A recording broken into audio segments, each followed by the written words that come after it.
ഞാൻ കുറേ നാളായിട്ടാണ് ഇതിൻ്റെ ഡീറ്റെയിൽസും കാര്യങ്ങളൊക്കെ വെച്ചിട്ട് ഒരു റെസിൻ ആർട്ട് ചെയ്യണമെന്ന്. അപ്പോൾ ഇതിക്ക് മുന്നേ ഞാൻ കല്യാണമാല, വരമാല ഒക്കെ വെച്ചിട്ട് ചെയ്തിട്ടുണ്ടായിരുന്നു കേട്ടോ. അപ്പോൾ ഇത് കുറേ നാളായി പിന്നെ ചെയ്തിട്ട്. അപ്പോൾ ഇതൊന്ന് ചെയ്യാമെന്ന് വിചാരിച്ചിട്ട്. അപ്പോൾ ഈ മോൾഡിൽ ഇതിൽ പൊടിയും കാര്യങ്ങളൊക്കെ ഉണ്ടാവും കേട്ടോ. അപ്പോൾ ഇതിൻ്റെ ഒരു മാസ്കിങ് ടൈപ്പ് വെച്ചിട്ട് ഞാനത് എടുത്ത് മാറ്റുകയാണ് കേട്ടോ. പിന്നെ മെയിൻ ഇമ്പോർട്ടൻ്റ് ആയിട്ടുള്ള ഐറ്റമാണ് ഗ്ലൗസും പിന്നെ നമുക്കൊരു മാസ്കും വേണം കേട്ടോ.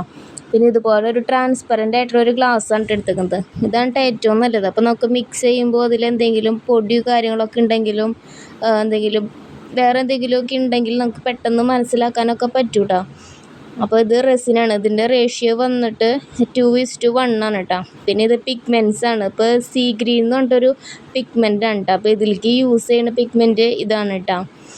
പിന്നെ ഇതേപോലെ 2-3 കളറും കൂടെ എൻ്റെ കയ്യിൽ ഇരിക്കുന്നുണ്ട് കേട്ടോ. അപ്പോൾ ഈ സീ ഗ്രീൻ ഉണ്ട്, ബ്ലാക്ക്, വൈറ്റ്, ചോക്ലേറ്റ്, പിന്നെ റെഡും കൂടി ഉണ്ട്. അപ്പോൾ റെഡ് ആകെ ലീക്കായിട്ട് ഇരിക്കുന്ന കാരണം ഞാനൊരു കവറിൽ തന്നെ ഇട്ട് വെച്ചേക്കാം കേട്ടോ. അപ്പോൾ അത് പുറത്തേക്ക് എടുത്തിട്ടില്ല കേട്ടോ. അപ്പോൾ ഞാൻ ഈ സീ ഗ്രീനും പിന്നെ വൈറ്റുമാണ് കേട്ടോ എടുക്കണത്. പിന്നെ ഇതിൻ്റെ കൂടെ ഒരു ബ്ലെൻഡർ സൊല്യൂഷൻ ഉണ്ട് കേട്ടോ, പിഗ്മെൻ്റൊക്കെ ബ്ലെൻഡ് ചെയ്യാനായിട്ട്. പിന്നെ ഇതേപോലെ ഒരു സ്റ്റിക്കും കൂടിയാണ് കേട്ടോ എടുത്തേക്കുന്നത്. ഇത് വന്നിട്ട് ബബിൾ ബൂസ്റ്ററാണ് കേട്ടോ. അപ്പോൾ നമ്മൾ റെസിനൊക്കെ യൂസ് ചെയ്യുമ്പോൾ അതിൽ ബബിൾസ് വരികയാണെങ്കിൽ അത് റിമൂവ് ചെയ്യാനായിട്ടൊക്കെ എളുപ്പമായിരിക്കും കേട്ടോ. അപ്പോൾ ഇതേപോലെ ഞാൻ ഈ കപ്പിൽ 2 കപ്പ് റെസിനും പിന്നെ 1 കപ്പ് ഹാർഡ്നറും കൂടിയാണ് കേട്ടോ മിക്സ് ചെയ്യണത്. അപ്പോൾ ഇത് മിക്സ് ചെയ്യുമ്പോൾ നമുക്ക് പറ്റാവുന്നതിലും ഏറ്റവും ചെറുതായിട്ട് ഏറ്റവും പതുക്കെ മിക്സ് ചെയ്യുന്നതാണ് കേട്ടോ ഏറ്റവും നല്ലത്. അല്ലെങ്കിൽ അതിൽ ബബിൾസൊക്കെ പെട്ടെന്ന് കയറി വരും കേട്ടോ. പിന്നെ ഈ കളറൊക്കെ മാറി നല്ല ഫുള്ളി ട്രാൻസ്പെറൻ്റ് ആയിട്ട് കിട്ടും കേട്ടോ. അപ്പോൾ അതാണ് കേട്ടോ നമ്മുടെ ഒരു കൺസിസ്റ്റൻസി എന്ന് പറയാനായിട്ട്.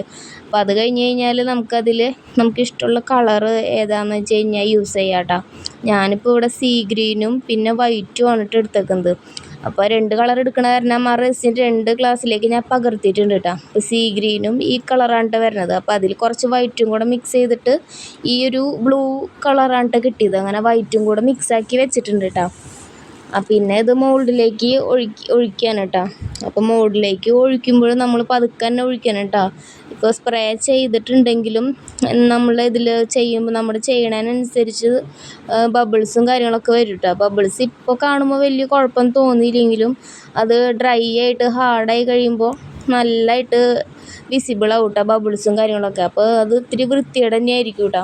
അപ്പോൾ അതൊക്കെ നോക്കിയിട്ട് വേണം ചെയ്യാനായിട്ട്. ഇത് റെസിൻ ആർട്ട് ചെയ്യുമ്പോൾ മെയിനായിട്ടുള്ള കാര്യം അത് തന്നെയാണ് കേട്ടോ. ബബിൾസ് വരാണ്ട് നോക്കുക, അത് തന്നെയാണ് മെയിനായിട്ടുള്ള കാര്യം കേട്ടോ. അപ്പോൾ ഇതിൻ്റെ കോർണറിലേക്കും കാര്യങ്ങൾക്കൊക്കെ നന്നായിട്ട് ആക്കി കൊടുക്കണം കേട്ടോ. ഇപ്പം ഞാൻ ചെയ്തപ്പോൾ കോർണറിലാണ് കേട്ടോ ഏറ്റവും കൂടുതൽ ബബിൾസ് കയറി വന്നിട്ടുണ്ടായിരുന്നത്.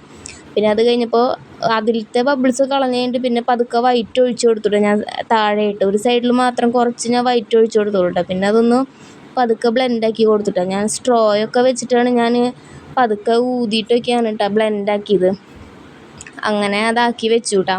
പിന്നെ അത് കഴിഞ്ഞിട്ട് പതുക്കെ നമുക്ക് നന്നായിട്ട് നോക്കണം കേട്ടോ. ബബിൾസ് സൈഡിലൊന്നും ഇരിക്കുന്നത് നമുക്ക് അറിയാൻ പറ്റില്ല പെട്ടെന്ന് തന്നെ. അപ്പോൾ ബബിൾസ് ഉണ്ടെങ്കിൽ തന്നെ ഞാൻ ലൈറ്റർ വെച്ചിട്ട് ഹീറ്റാക്കിയിട്ടാണ് കേട്ടോ കളയാറ്. അപ്പോൾ അത് പെട്ടെന്ന് ബബിൾസ് പൊട്ടിപ്പൊക്കോളൂ കേട്ടോ ഹീറ്റായിട്ട്. പിന്നെ അത് കഴിഞ്ഞിട്ട് അത് സെറ്റാക്കാനായിട്ട് വെക്കുക കേട്ടോ. അപ്പോൾ ഞാനൊരു ദിവസം ഫുള്ളും വെച്ചിട്ടുണ്ടായിരുന്നു കേട്ടോ. പിന്നെ അതിലേക്ക് തൊടാനൊന്നും നിൽക്കരുത് കേട്ടോ. അപ്പം നമ്മുടെ കൈയുടെ പാടും കാര്യങ്ങളും വന്നാലും അതും വൃത്തികേടാണ് കേട്ടോ.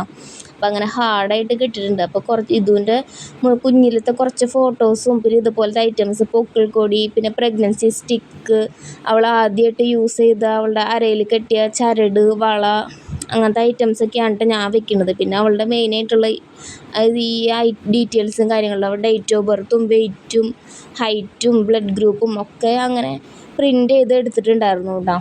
ഫോട്ടോസും പ്രിൻ്റ് ചെയ്ത് വെച്ചിട്ടുണ്ടായിരുന്നു. അപ്പോൾ ആദ്യം നമുക്കൊന്ന് എങ്ങനെ വേണം എന്നുള്ളതൊന്ന് അറേഞ്ച് ചെയ്ത് വെക്കുക കേട്ടോ. അതിന് ശേഷം നമുക്ക് റെസിനും കാര്യങ്ങളൊക്കെ ഒഴിച്ചാൽ മതി. അല്ലെങ്കിൽ ആകെ നമുക്ക് പെട്ടെന്ന് തന്നെ ഒന്നും ചെയ്യാൻ പറ്റില്ല. റെസിൻ പെട്ടെന്ന് ഹാർഡായി കഴിഞ്ഞ് കഴിഞ്ഞാൽ ഒന്നും ചെയ്യാൻ പറ്റില്ല കേട്ടോ. അപ്പോൾ ആദ്യം അത് വെച്ച് കഴിഞ്ഞിട്ട് പതുക്കെ സ്പ്രേ ചെയ്ത് കൊടുത്ത് കഴിഞ്ഞിട്ട് റെസിൻ ഒഴിച്ച് കൊടുത്താൽ മതി കേട്ടോ. അപ്പം നമുക്കിത് കറക്റ്റ് എവിടെയാണ് പ്ലേസ് ചെയ്യേണ്ടതെന്നുള്ളത് കറക്റ്റ് ഇങ്ങനെ വെച്ച് കഴിഞ്ഞിട്ടുണ്ടെങ്കിൽ നമുക്ക് എളുപ്പമായിട്ട് വേഗം ചെയ്യാൻ പറ്റും കേട്ടോ. അപ്പം ഇതിൽ റെസിൻ ഒഴിക്കുമ്പോഴും പതുക്കെ ചെയ്യണം കേട്ടോ. കാരണം ഈ ഐറ്റംസൊക്കെ വെച്ചേക്കണ കാരണം അതിൻ്റെ അടിയിൽ നിന്നോ സൈഡിൽ നിന്നൊക്കെ ബബിൾസും കാര്യങ്ങളൊക്കെ പെട്ടെന്ന് പൊന്തി വരും കേട്ടോ. അപ്പോൾ എനിക്ക് നന്നായിട്ട് ബബിൾസും കാര്യങ്ങളൊക്കെ വന്നിട്ടുണ്ടായിരുന്നു കേട്ടോ. അപ്പോൾ അത് നല്ല രീതിയിൽ നന്നായിട്ട് നോക്കണം കേട്ടോ. നോക്കിയാൽ നന്നായി നമുക്ക് മനസ്സിലാവുള്ളൂ. ഇപ്പോൾ അടിയിൽ ബേസായിട്ട് നമ്മൾ കളറ് ചെയ്തിട്ട് ചെയ്ത കാരണം അതിൽ എന്താ പറയുക, ബബിൾസ് നമുക്ക് പെട്ടെന്ന് വിസിബിൾ ആവില്ല കേട്ടോ. അപ്പോൾ ഇതേപോലെ ആയിട്ട് സെറ്റ്. പിന്നെ ഒരു ദിവസം കൂടെ കഴിഞ്ഞപ്പോൾ ഇതേപോലെ സെറ്റായി നല്ല വൃത്തിയായിട്ട് നല്ല ഗ്ലേസിങ്ങിൽ കിട്ടിയിട്ടുണ്ട്. അപ്പോൾ ഇതേപോലെയൊക്കെ ചെയ്യാനായിട്ട് താല്പര്യം ഉണ്ടെന്നുണ്ടെങ്കിൽ താഴെ കാണുന്ന വാട്സപ്പ് നമ്പറിൽ കോൺടാക്റ്റ് ചെയ്താൽ മതി കേട്ടോ. അപ്പോൾ ഇതേപോലെ നിങ്ങൾക്ക് ഇഷ്ടമുള്ള രീതിയിൽ കസ്റ്റമൈസ് ചെയ്ത് കഴിഞ്ഞാൽ നമ്മൾ അതേപോലെ ചെയ്ത് തരുന്നതായിരിക്കും കേട്ടോ. അപ്പോൾ ഇഷ്ടമുള്ളവരൊക്കെ അതൊന്ന് വാട്സപ്പ് ചെയ്യാം കേട്ടോ. ഇതുപോലെയൊക്കെ പ്രിസർവ് ചെയ്യാൻ പറ്റുകയാണെന്നുണ്ടെങ്കിൽ നമുക്ക് ഇത് മാത്രം സൂക്ഷിച്ച് വെച്ചാൽ മതി കേട്ടോ. പിന്നെ വേറെ ഐറ്റംസ് നമ്മുടെ കയ്യിൽ നിന്നൊക്കെ മിസ്സായി പോകാനുള്ള ചാൻസൊക്കെ വളരെ കുറവായിരിക്കുമല്ലോ. ഇതേപോലെയൊക്കെ ചെയ്യുമ്പോൾ വെർമാല പ്രിസർവേഷനും കാര്യങ്ങളൊക്കെ ഞാൻ ചെയ്യുന്നുണ്ട് കേട്ടോ. അപ്പോൾ ഇതേപോലെ ചെയ്യാൻ താല്പര്യം ഉണ്ടെന്നുണ്ടെങ്കിൽ കോൺടാക്റ്റ് ചെയ്യാം കേട്ടോ. അപ്പോൾ ഈ ഫ്രെയിമിൻ്റെ തിക്നെസ്സും കാര്യങ്ങളൊക്കെ ഇത്രയൊക്കെയാണ് കേട്ടോ വരുന്നത്. അപ്പോൾ നമുക്ക് ഇതിൻ്റെ ഉള്ളിൽ ഒതുങ്ങിയിട്ടെല്ലാം ചെയ്യാൻ പറ്റും കേട്ടോ. അപ്പോൾ ഇതാണ് കേട്ടോ ഫൈനൽ ലുക്ക് വരുന്നത്. അപ്പോൾ എല്ലാവരും സപ്പോർട്ട് ചെയ്യണേ.